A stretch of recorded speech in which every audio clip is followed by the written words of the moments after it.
Hello everyone and welcome back to Genie Crafts. In today's video, we are going to see how we can create this nature themed light box featuring the water reflection effect and the snow effect. So let's get started. To create the light box, the first thing that you are gonna need is a template. Last week I published a video explaining in detail how you can create template for this very light box. So you can click the link on the top, or you can check out the link in the description box, or you can visit my channel directly and check out this video. To construct the light box, I am going to use this 300 GSM watercolor or canvas paper.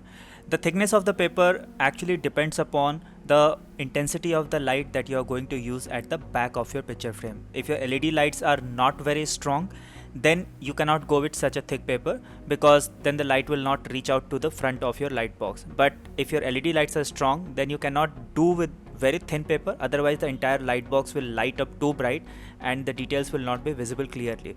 So create that balance between the intensity of the light that you are going to use and the thickness of the paper. For me, 300 GSM is the perfect thickness with the light that I am using.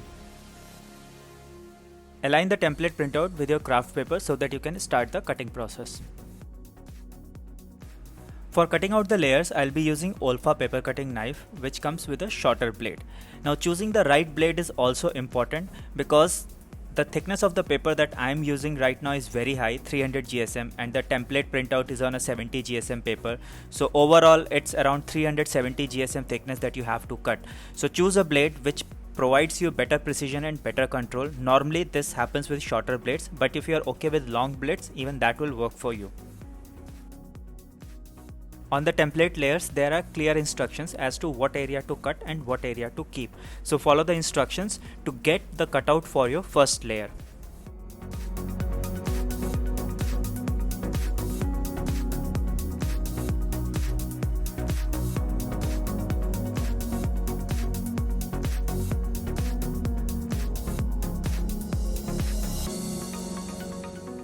Once you're done with the cutting, remove the parts carefully, because the chances are that there will be some undercut areas due to the high thickness that you are cutting.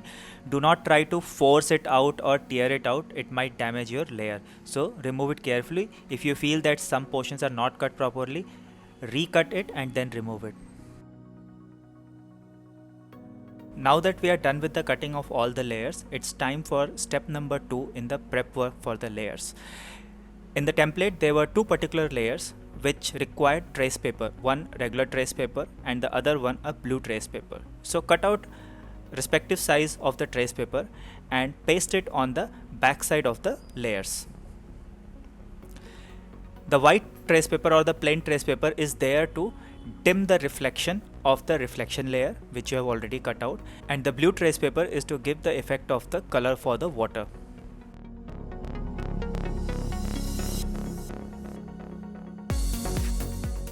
Remove any excess trace paper on the sides with the help of a scissor or a paper cutting knife. Next step in prepping the layers is to create gap between the layers, which will be done on the opposite side of the layer or the back side of the layer. For that, I am going to utilize these 3 mm thick sunboard sheets which will create gap between the layers. So cut out strips of the sunboard sheet which will go along the border space which we have already left for this very purpose, and stick them on the 4 borders. Use white PVA glue of thicker consistency to glue the strips on the border spaces. And in a similar fashion, prepare all the layers, and then we are ready to assemble the layers into the picture frame for the light box. And here are all the layers with strips on the border, and now let's take out our picture frame and see how we can assemble these layers into a light box.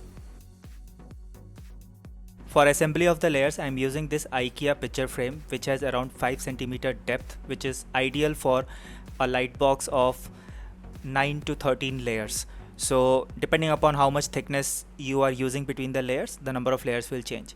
I already have my light setup assembled on the back closure for the picture frame. I have a detailed tutorial video already on my channel on how to make this.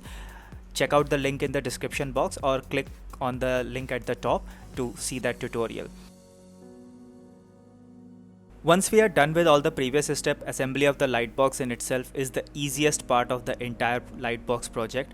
All you need to do is, starting with the frontmost layer, start placing them upside down, and one by one place the layers and assemble your lightbox. Once you are done placing all the layers, you close the frame at the back and then plug in your light source and see how your lightbox looks. Now that our lightbox is created, let's talk a little bit about those two features that we talked about at the beginning, the snow effect and the reflection effect. If you see on the mountain, you will see dark patches and the light patches. The dark patches are created at those places where the two layers of the mountain are not cut, and the light patches are created where in the front layer of the mountain you have cut a certain portion of the paper, and in the back layer of the same mountain you have not cut, and hence the intensity of the light is different in the two portions, creating the snow effect. Similarly, in the reflection, you will see that the reflection is not as dark as the tree line that you see in the light box. This is because you have put trace paper there, which dims the reflection and gives a better view of the reflection rather than seeing it without the regular trace paper.